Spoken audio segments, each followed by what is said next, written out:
Tonight we showcase the North Dakota Prairie on the Dakota Classic Modified Tour, powered by Industrial Electric.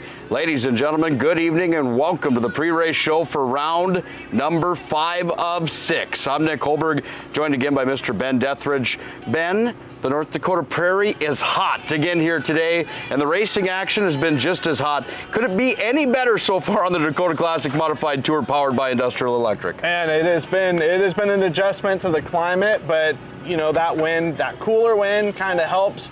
But when it stops, that sun is feeling a little warm. Last night we had some good racing action at Williston Basin Speedway. Things opened up at the Basin last night, and we talked about it on the broadcast that sometimes in the game of prepping a racetrack, sometimes it goes your way, sometimes it doesn't. However, for the naysayers at the start of the show, they maybe ate some crow last night. That might have been the two best features we saw when it was all said and done. Yeah, they did a rework right after the heat races, and that brought in the track a nice racy surface and some of the best main events we've seen all week long. I mean, we've seen some great racing all week long, and both main events, it came down to the final laps. We had passes for the race lead basically on the last lap for both of them. Yeah, it really was intense. Today we're going to get onto the moon dirt. We'll go back and talk more about last night and the tour points coming up here on our pre-race show, but we're on the moon dirt here at Southwest Speedway, just 11 miles south of Dickinson, North Dakota, the Queen City. And this is a unique place with a configuration that is nice and tight. The only thing that you have to be careful of here in calling the show tonight, just be careful. The front is the back and the back is the front. 3 is now 1 and 2 is now 4, so be careful with that, meaning that the flag stand is on the front straightaway, a whole side of the racetrack across from us here this evening. That doesn't change much, however, for the drivers on the racetrack. Yeah, for us, if it hasn't been the time changes going back from central to mountain, every other day, this is going to throw a little bit of a curveball, but I think you and I, we got it handled, and it keeps us sharp, right? It keeps us sharp. You've been razor sharp on the week. Have you had fun so far here on this deal? I have. It's been great to see some people. You know, normally I see some of the drivers in this part of the country at IMCA TV Winter Nationals or down at the Speedway Motors Super Nationals fueled by Casey's and Boone, but to see them in their natural element, that's really cool. That's a great thing. I mean, I love watching them on IMCA TV, but I also like watching them on the racetracks that they frequent a lot and the racetracks that they do very well at. And it's great to see what they can do when some of the fastest cats in the whole Speedway Motors IMCA weekly program come to town and come to try and take some trophies out of the state of North Dakota or the province of Saskatchewan. Yeah, great segue back to last night. Dalton Flory, the hometown driver from Williston, North Dakota in the stock cars, ends up in the last 5 laps getting up towards the front with a battle with Shelby Williams and Rob Van Mill. Dan McIntyre charged hard last night, but it was Dalton Flory on his home track when it was all said and done taking the stock car feature. That one really was a doozy last night. Oh, it was. I mean, McIntyre was a plus 18. McIntyre in the last 2 nights has passed 30 race cars just in the main event. I mean, he's had to come out of a B main before, so he's got more than that on total passes as well. You throw in the heat races and stuff, but no doubt the all-star performance Dakota track side hard charger last night, and yeah, a plus 18, just sensational. I felt like maybe if that was a 30-lap race, and maybe if there was one more yellow, or maybe if Flory and Van Mill and Williams got a little closer than they actually did, a triple overtake. But then at the same time, at that point in time, you know, Dan was running really hard. Not sure if the tires sealed over or what was happening there, but no, got to be happy with that. He's finding ways to get to the front. Here's how they finished last night in the IMCA stock cars. Flory in first, Williams takes second, the AJS of Cameron Starry in the top 3. Dan McIntyre, as Ben just mentioned, went plus 18 for a 4th top 5 for Rob Van Mill. And one more notable note on this, in 11th place last night, Mad Mike Hagan went up 16 spots. One of the things that I found intriguing was the conversation after the race program last night. Shelby Williams talking about he and Rob Van Mill having a little bit of rough racing at the end. Do you expect to see some bad blood now that we're into round number 5? Are things going to roughen up in your mind heading here to the Southwest Speedway? I mean, we'll see, but it could have just been, you know, while tempers were a little hot and everything. These guys, they know what it takes. You know, Van Mill, the defending champion of this series. Shelby Williams, hot off of the Midwest Madness Tour. just a few weeks ago, and he's also won a series with the All-Star Shootout in his native Texas and southern Oklahoma the last 2 years. So they know what it takes to put together a strong week, a long week, but they also are some of the best drivers in the country in the Sunoco IMCA stock cars. We'll see what happens, I guess. A fun conversation with Shelby just a few moments ago, and basically his message is if you're not first, you're last, trying to get to the front, and he's done a nice job of that here this week. Another guy that's done a great job of that is Austin Brands with a first and a second place finish. He had a down tire last night in the A-Main early on in that contest. He's still in the top 10 in the point chase, but that really shook up the point standings. He was the point leader heading in to last night's round number 4. Yeah, no, it's interesting to see, and a guy that I think has been really, he's a young talent. He was in modifieds last year, or a couple of years ago, pardon me, won the South Texas Race Ranch Championship in his native Corpus Christi. Cameron Starry, he was third on, he was third at Estevan. He was third last night. He's tied with McIntoon, second in the point standings. I mean, he's just been sensational. 3 different winners on 3 different nights. You can count 4 different winners on 4 different nights because Mother Nature won round number 1 back at Jamestown. On to the modifieds last night and how they showed out at the Williston Basin Speedway. Wow, wow, wow. When you've got another race that goes almost bell to bell. I don't even know if we should classify that last night as a true caution flag. There was no carnage. There was no wreck. It was debris on the racetrack. So for 3 straight races in a row, for the IMCA Modifieds, the Friesen Performance Modifieds, only 1 caution, and you gotta love to see that. Just really showing how much talent we have on this tour. Oh, it was sensational. I mean, we had lap traffic, we had good open racetrack action, we had drivers successfully moving forward, we had a wide racing surface, we had the middle being utilized, the top was being ripped, and the bottom was being finessed. It was just breathtaking to see the sort of action that we saw last night. And I expect that, I hope I don't jinx ourselves here when I say this, but I expect we're going to see something similar. And if we can exceed that, my goodness, these folks in attendance at Southwest Speedway or these folks watching on IMCA TV are in for a great treat because these have just been some great races that we've had all week long. At the end of it last night, it was the high side tickler, Kyle Strickler, that ended up at the top of the ladder. Boy, did he have a last lap pass on the 48K Kid Smooth of Colin Hibden. That was one that was worth the highlight reel. That was quite a battle between those two at the front of the pack for just about the entirety of the last 10 laps. Yeah, I mean, it was a white knuckle ride for both of them. They were getting after it, and they raced each other clean too. Like there was no crowding or scooting anybody out of the way. Hibden tried to recover, but Strickler was just. When he found that middle there on that last lap, he was dedicated there, he was fast there, and he was still cruising and got to the checkers. First career win with this series for Kyle Strickler last night. Yeah, and that's a gentleman that's got 2 Super Nationals titles underneath his belt. I loved our conversation with him last night, or my conversation with him last night in Victory Lane. I asked him to walk us through what goes through the brain and the game of chess in that situation and the game plan, and he said, I'm getting a little older these days because in the years past, he probably would have blown it right in there and taken them both out. It really did take some patience to get the win last night. Yeah, the Jarovitz Motorsports number 8 is rolling really good. I mean, they were a hard charger on Sunday night at Nodak Speedway. They were running up front at Estevan Motor Speedway as well until talking to them in the pits before the races last night. They had a tire go down. That's why they resulted 13th. But the 8 team, they're in fine form. They're a part of that 3-way tie, and we'll talk more about that 3-way tie for 3rd in the point standings.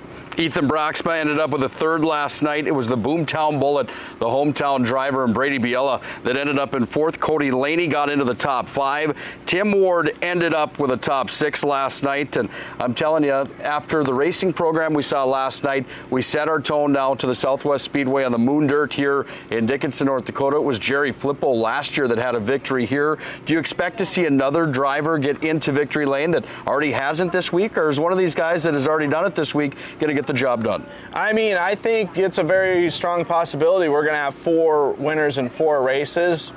But I say that, and that, I mean, it all comes down to the draw, really. And something notable about that is the first 3 nights, the driver that's drew the number 1 is from the hometown in which they're racing. So Caden Roberts is one of the notables from Dickinson, North Dakota, that's pre-registered. That could be a 4 for 4 in that. But as far as different winners, or a new winner, I should say, I mean, it's highly possible. These races are tough to win. I mean, we've got Tim Ward.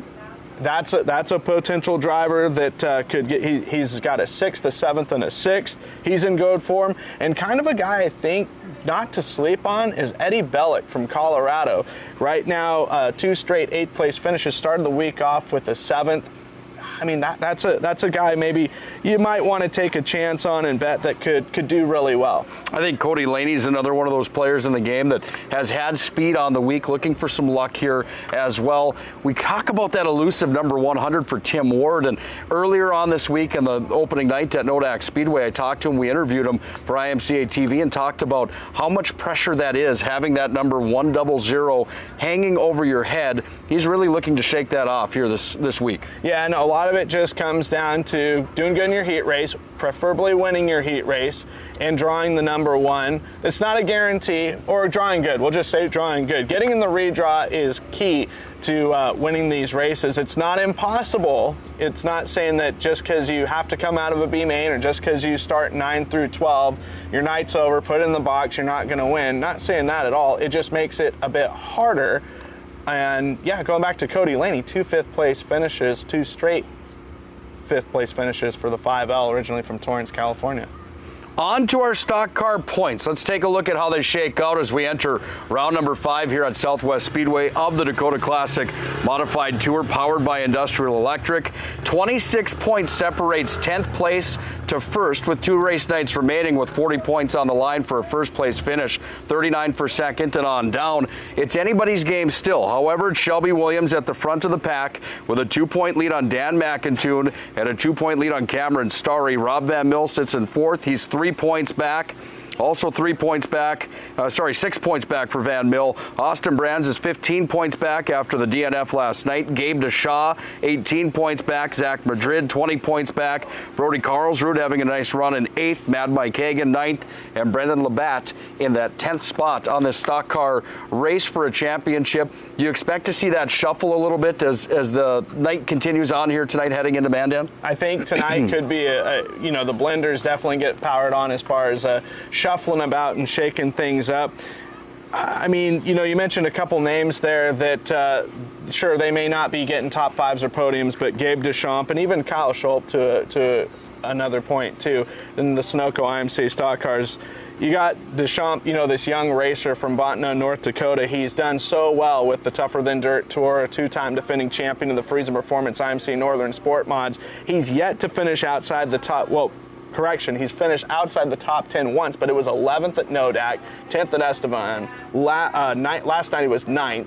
I mean, that trajectory is looking closer and closer to a top 5 run, where Kyle Schulp, he didn't even make the main event on the first night at Nodak. And then he bounced back in his hometown, finished 4th. Last night he was 10th. He was a plus 14 last night. I mean, going back to the stock car feature, we had a plus 18 with McIntoon. We had a plus 16 with Hagan, plus 14 for Deschamps, and Troy Heupel a plus 10.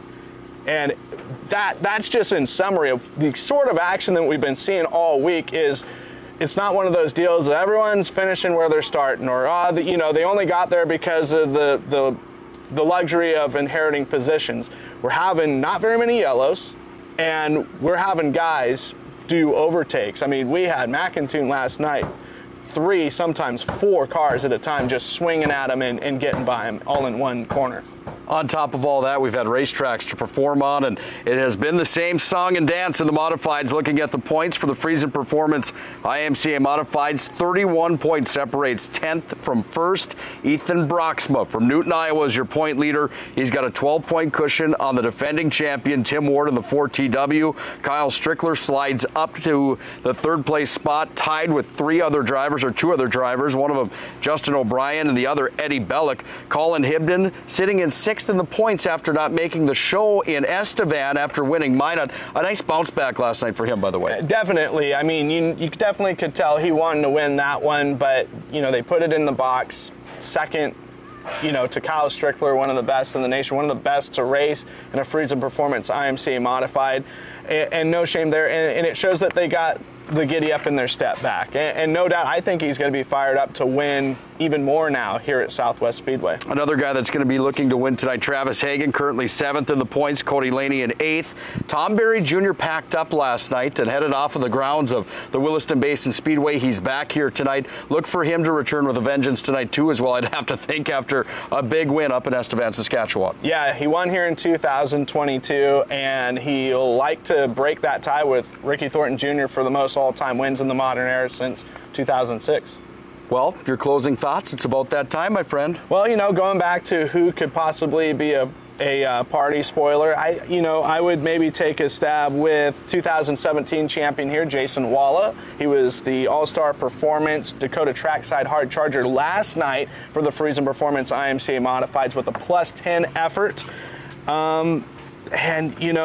Gosh, tonight's going to be a good night. They've only had one race here. I guess that's another part of my closing thoughts I want to throw in. June 1st. It was the only night they've ran here. Travis Tooley won in the Friesen Performance IMCA Modifieds. Corey Hemphill was victorious in the Sunoco IMCA stock cars.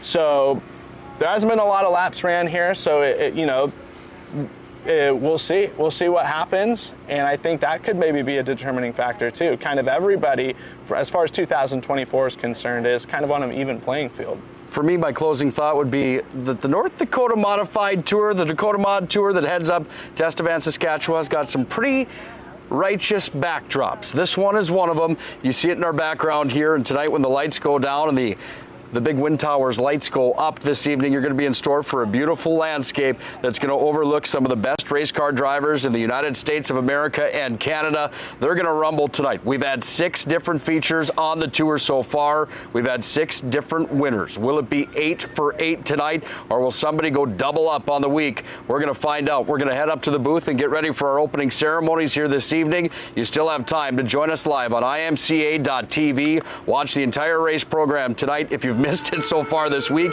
I feel bad for you. You've got time to join us on IMCA.tv for round number 5 of the Dakota Classic Modified Tour, powered by Industrial Electric, and it is officially showtime. Back and I'm better than ever. Whoa. I think I got a vendetta. Oh, now they call me, I seen them. All of those times getting severed. I told them all I get let up. They get not taught to me never. Give me a shot and I swear I shoot like Berettas. They getting nervous, I seen it. What I seen, you wouldn't believe it. They say they want it, I need it. Damn, I'm going dumb like I dropped out of class. Get in my lane and I'm going right past. I turn it up, watch me go to the max. You ain't it first and you know that you last. I thought I told them I'm coming right back. I got a flows like it came from the tap, and I came from my city, that's right on my back. Oof.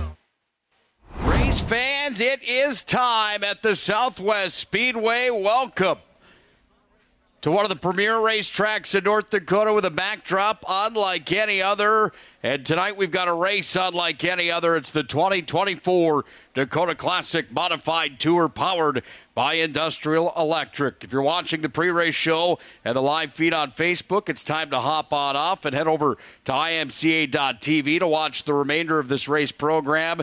It's a doozy tonight. 91-degree night on a beautiful racetrack with 71 cars that are in attendance. 47 modifieds, 24 stock cars. We've got to narrow the field down to 24 mods and 24 stocks for tonight's money round, and that means the action will be red hot here at Southwest Speedway. I'm Nick Holberg. Tonight I'll be joined by Ben Dethridge, coming to us from Cottage Grove, Oregon, and he and I have been on this tour all week, and I'm telling you right now, it's only ramping up. Race fans, it's time to